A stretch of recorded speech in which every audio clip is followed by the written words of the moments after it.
pagi untuk para pendengar dan penonton setiap PB Podcast. Berjumpa lagi dengan Miss Habibah. Di sini Miss ada kedatangan bintang tamu yang dimana ini the only one nih, perempuan Kota Binjai, anak murid satu-satunya anak murid cewek Kota Binjai yang lulus di SMA unggulan SMA Taruna. Nah, siapakah dia?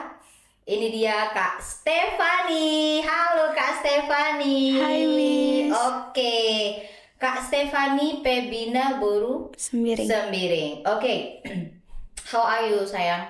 Great Miss. Great. Oke. Nah, sebelum Miss ngajak kamu ngobrol, tanya-tanya sesuatu, I want to say congratulations for you. Selamat karena kamu adalah perempuan pertama Binjai yang lulus di SMA Taruna ya? SMA Taruna apa namanya? Taruna Nusantara Miss. Taruna Nusantara.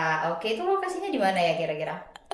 Ada 6 kampusnya Miss, di Magelang, di Cimahi, di Malang, Pagar Alam, Minahasa, sama IKN. Oke, kamu yang ada di? Untuk 3 bulan pertama semuanya di Magelang Miss. Baru setelah itu ditempatkan sesuai yang sudah ditentukan oleh panitia. Oh, berarti ada kayak masa karantina lagi ya? Yes, 3 Miss. bulan itu tadi di Magelang, baru nanti penentuannya di pencar-pencar. Oke, Kak Fani, apa nih kebiasaan kecil yang paling bantu Kak Fani sampai bisa lulus ke SMA Taruna Nusantara? Kebiasaan kecil yang saya lakukan itu mungkin gak megang HP waktu saat belajar, terus nge-silent semua notifikasi handphone saya, karena itu betul-betul hal kecil tapi ngebantu saya banget. Iya, benar. Karena kan terkadang ada notifikasi dikit aja kita langsung ngecek. Nah, kebetulan saya tipe orang yang kayak gitu. Jadi Distract ya? Iya, jadi saya lebih baik menurut saya nyimpan HP dan nge-silent semua notifikasinya. Oke, berarti itu hal yang paling kecil tuh menurut Kak Fani tadi, silent semua notification biar kalau langsung ting nggak nengok gitu ya kan, karena gampang ke distract. Iya, tapi itu memang good idea. Kadang kita suka lupa sama hal-hal kecil padahal itu yang bisa buat kita ngabisin waktu banyak, ya kan? Oke, kemudian apalagi nih Kak Fani tips kecil yang biasa Kak Fani lakuin biar bisa lulus? Mungkin itu saya pernah baca Miss, apa yang kita rasa dalam hati itu sebenarnya hal yang udah kita dapetin di masa depan. Makanya setiap sekali saya ngerasa kalau misalnya saya nggak lulus, saya bilang kalau saya itu bakal lulus. Saya nggak bakal mikir saya nggak lulus, karena saya takut aja kalau misalnya apa yang kita pikirin itu bakal kejadian di masa depan. Walaupun misalnya saya agak ragu nih sama diri saya, cuman saya selalu bilang kalau misalnya saya lulus, saya nggak boleh mikir saya nggak lulus. Iya benar. Itu namanya subconscious mind. Ya kalau ada memang itu bukunya, itu pikiran bawah alam sadar bahwasanya sebenarnya yang menentukan kita itu adalah pikiran kita, ya kan? Benar-benar. Oke. Nah, kemudian apalagi nih kebiasaan kecil yang biasa Kak Mane lakuin? Mungkin kegiatan sehari-harinya, mungkin dari bangun tidur. Kegiatan yang kecil yang saya lakukan, setiap bangun tidur saya selalu berdoa, dan doa saya tuh selama kurang lebih 9 bulan itu selalu sama Miss. Apa itu kira-kira doanya? Doa saya itu selalu semoga apa yang udah diajarkan oleh guru saya dapat ngebantu saya waktu ngejawab tes di Taruna Nusantara, dan saya lulus, dinyatakan lolos sebagai siswi Taruna Nusantara angkatan ke-37 Miss. Oke, and finally God listen and make your dream come true. Karena kan katanya kita kalau berdoa harus lengkap kan Miss. Iya benar, harus lengkap, harus detail. Wih, keren loh. Anak seusia Kak Fani ini biasanya jarang untuk kepikiran berdoa yang sungguh-sungguh untuk ibaratnya doa yang sama sampai 9 bulan berturut-turut ya kan, karena ini memang salah satu tips yang bagus supaya memang selain usaha, tes, les dan lain-lain, doa juga yang paling penting ya kan Kak Fani. Oke, kemudian nih gimana nih cara Kak Fani supaya bisa bagi waktu antara belajar, les, dan istirahat, main-main? Cara saya bagi waktu, yang pasti saya nentukan prioritas dulu, Miss. Oke, apa itu? Kalau misalnya prioritas saya kan les, Miss. Nah, jadi saya prioritasin les dulu. Setelah les barulah saya istirahat bentar. Setelah itu saya lanjut belajar buat ke tes untuk SMA, Miss. Untuk bagi waktu mainnya, mungkin saya bagi waktu main saya pagi-pagi gitu kan. Saya bangun lebih cepat biar bisa sempet main game. Tapi nanti di saat sore saya nggak main game lagi, Miss. Oh gitu, berarti kakak bisa mainnya ketika udah selesai doa tadi ya? Iya. Baru main, baru mandi, baru mulai deh tuh bergempur ya kan, perang dari pagi sampai malam ya. Yes, Miss. Oke, jadi Kak Fani lesnya ada berapa aja nih kalau boleh tahu untuk persiapan ini? Untuk persiapan ini saya ada les bimbel, Les bimbel, terus saya ada les private, saya ada les jasmani juga, oke. saya ada les psikotes, saya ada les coding 5, Miss. Oke, 5. Wah, nah pernah nggak ngerasa? Satu lagi, Miss. Oh ada lagi, apa itu? Les renang. Oh iya les renang. Jadi gimana nih Kak Fani pernah nggak ngebentrok ini waktunya? Rata-rata semua ngebentrok waktunya, Miss. Hampir rata-rata. Iya. Kok bisa kebentrok? Gimana tuh? Kalau saya bimbel tuh setiap hari Senin sama Jumat.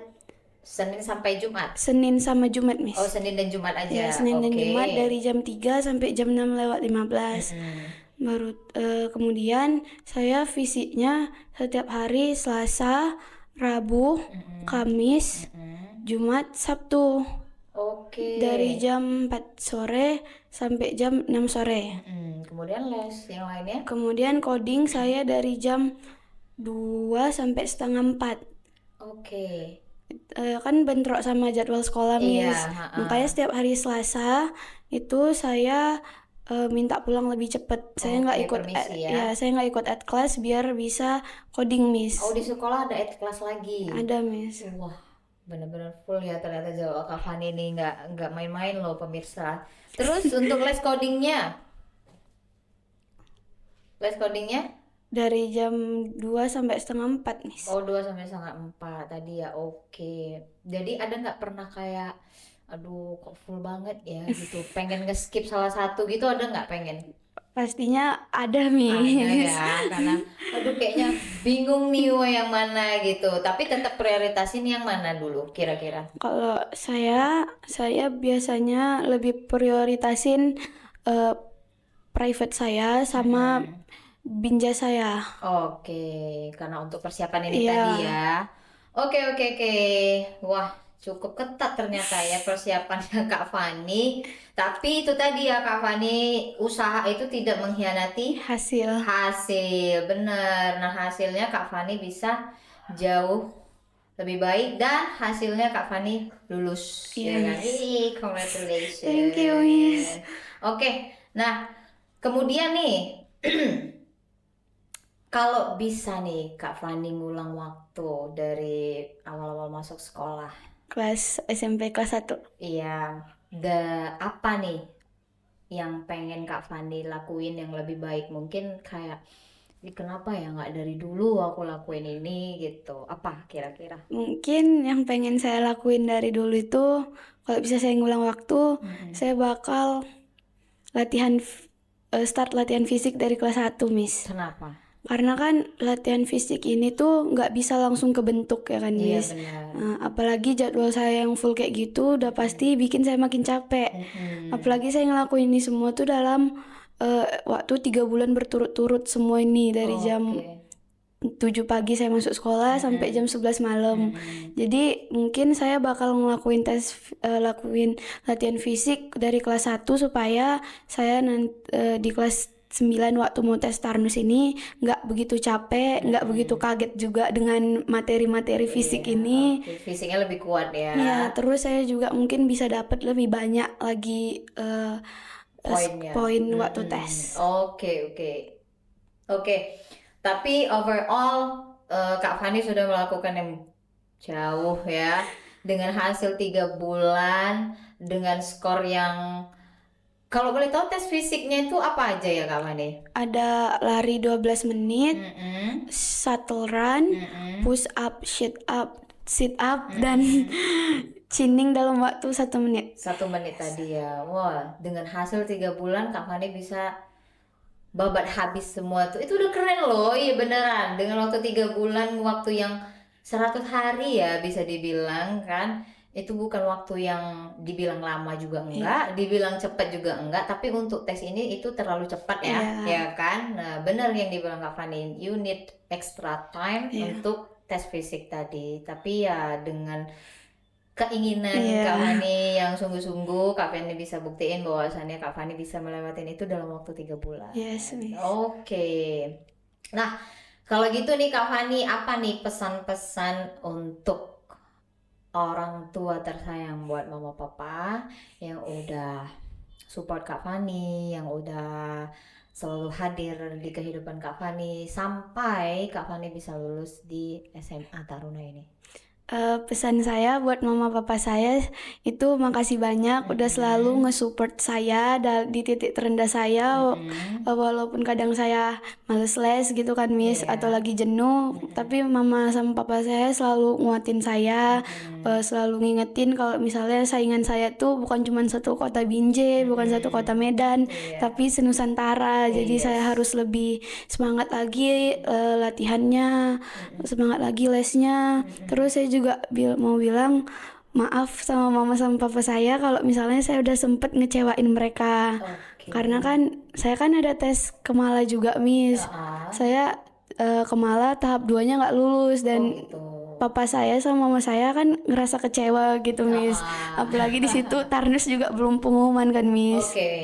Jadi saya mau bilang maaf banget sebesar-besarnya sama mama sama papa saya karena saya udah ngecewain mereka, padahal mereka juga naruh harapan yang besar banget di SMA Kemala Bayangkara, namun jalannya mungkin dikasih Tuhan di Tarnus. Benar. Jadi saya juga mau bilang makasih lah sebesar-besarnya sama mama sama papa saya. Oke. Udah itu aja yang mau disampaikan. Oke. Nggak perlu minta maaf sih, karena ya namanya hasil itu kan kita nggak ada yang tahu ya Kak. Ya kalau nggak lulus itu pasti wajar. Orang tua pasti bisa maklumin. Cuman yang namanya mungkin kamu takut ya buat sedih orang tua gitu. But it's okay gitu. Yang penting sekarang rezeki kamu itu sudah ada di Tarnus. Iya, Tarnus. Oke, nah sekarang apa nih Kak pesan-pesan untuk sekolah permata bangsa? Mungkin ada pesan-pesan untuk adik-adik atau teman-teman yang lain mau coba SMA Tarnus? Pertama pesan saya buat Permata Bangsa itu terima kasih banyak banget sama Permata Bangsa karena dengan adanya public speaking, terus adanya pelajaran bahasa Inggris setiap hari di sekolah menggunakan bahasa Inggris, itu benar-benar ngebantu saya banget waktu wawancara. Terus pelajarannya juga kan ada science, terus kimianya juga dalam bahasa Inggris. Jadi waktu saya tes Tarnus, saya udah terbiasa dengan soal-soal bahasa Inggris. Karena kan semua tes Tarnus tuh soalnya bahasa Inggris semua, Miss. Jadi saya nggak kaget dan nggak shock gitu nengok soalnya, dan udah terbiasa ngerjain soal-soal dalam bahasa Inggris. Terus makasih juga ke guru-guru yang selalu nge-support saya, yang selalu bilang ke saya kalau misalnya saya tuh bisa untuk ngelewatin tes Tarnus ini dan nggak perlu takut. Karena kalau misalnya saya yakin, mereka juga yakin kalau misalnya saya bakal lulus. Terus pesan-pesan buat adik-adik yang mau tes Tarnus itu udah bisa belajar lebih serius, pelajari psikotesnya karena psikotes itu nilainya yang paling tinggi, Miss. Oh iya. Oke. Psikotes itu 60%, akademik 30%, sedangkan samaptanya cuma 10%. Oke. Terus walaupun samaptanya cuma 10%, tapi tetap harus belajar fisiknya tuh lebih Iya. kuat lagi. Karena kalaupun sama sekali kita nggak ngelakuin nanti nggak dapet misalnya minimal 5, Iya. kita juga nggak bisa lulus. Iya, benar. Oke. Berarti itu aja ya tipsnya untuk adik-adik dan untuk sekolah. Terima kasih banyak Kak Yes, Miss. Fani untuk cuap-cuap hari ini ya. Mudah-mudahan apa yang Kak Fani sampaikan, informasi yang Kak Fani berikan itu bermanfaat buat para teman-teman atau adik-adik yang mau masuk sekolah unggulan, gak hanya di Tarnus aja tapi di semua sekolah unggulan Iya. ya, karena kan ada banyak ya Iya. sekolah unggulan. Intinya itu tadi berdoa ya Kak Fani, kemudian tes fisik, tes akademik, belajarnya nggak main-main loh Kak Fani ini, seminggu full bahkan sampai dia bentrok-bentrok ya. Ya mudah-mudahan Kak Fani bisa mencapai cita-citanya Amin, Miss. melalui SMA Taruna Nusantara Amin, Miss. ini ya, amin. Oke, sekian podcast hari ini bersama Kak Fani. Mudah-mudahan apa yang disampaikan Kak Fani ini bermanfaat ya, tipsnya untuk kita semua. Dan sekali lagi sukses buat Kak Fani. Makasih, Miss. And see you, bye bye.